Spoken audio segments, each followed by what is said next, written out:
smoke, lots of fire, and lots of action. I've been hooked ever since the first time I had that gun in my hand.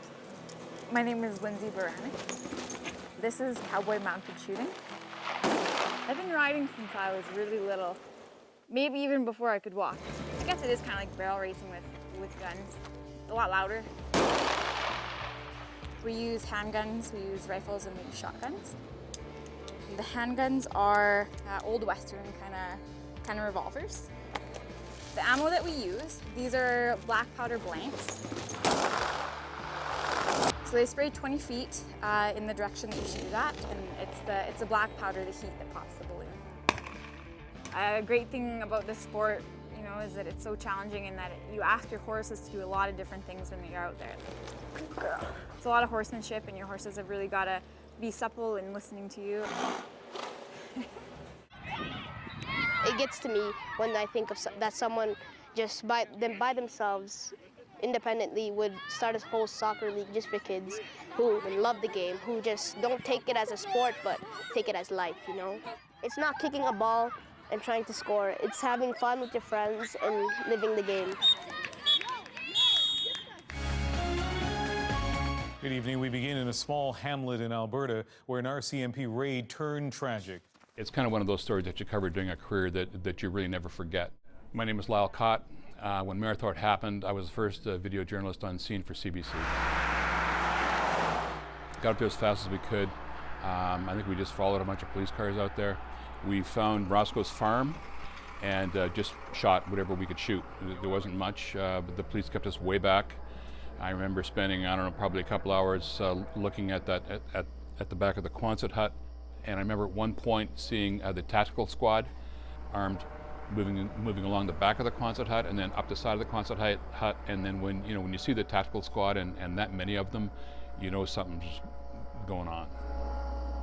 A little bit of information was sort of trickling out little bits at a time. There wasn't anything confirmed. It was all kind of rumors. You hear shooting, and then you hear the word police officer, and you know it's going to be big. And as the day went on, we started to hear rumors that maybe there was more than one police officer involved, and it just seemed to, the tension, the emotion around it just kind of kept escalating and building as the day went on. And then finally, we got a call to go back to the RCMP station back in Marythorpe, and they were going to make an announcement. I remember as I got out of the van, there was a man and a woman standing in the parking lot behind the RCMP station, and the man was sobbing. He was broken. He was sort of leaning on this woman. He was sobbing hard, and that was part of one image that I kind of won't forget. And the other image I won't forget is when the police officers walked out of the station and they were about to make their announcement. Just their body language and their demeanor, you knew it was not going to be good news. It's my sad duty to inform you that 4 members of the RCMP were killed today in the line of duty. Well, I started up in our Four Diamond restaurant as a server, and now I'm still in banquets. I'm doing wine tastings, tea tastings, bar classes. And is there anything else we can do for you so far? My contract was for 1 year to start with, but then I came here, and then I basically fell in love with it. Jasper is probably one of the most beautiful spots on earth that I've been to. The community is that great and special here, so it does feel like home, yeah. The permit is going to expire April 1st. My application was received on December 28th, 2013, and I'm still waiting on that. And if I don't get that, I might have to leave on April 1st. Yeah. It is somewhat nerve-wracking, I have to admit. I understand if things take some time. Of course, I'm hoping that it's gonna come through. There's so many things that I still want to do, and that I don't want to lose. I haven't given up hope. I definitely would love to stay here. From the oil sands, we've got Canadian bitumen.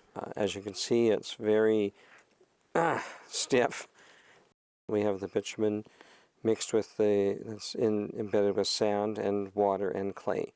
What we're going to do is show the same separation process that Carl Clark did about 100 years ago. Here's the Alberta oil sands. So now we add in some hot water, boiling hot water. And you can see just with the hot water by itself, not much is happening. So then we add in, we use as a caustic, we'll use some baking soda and mix that in.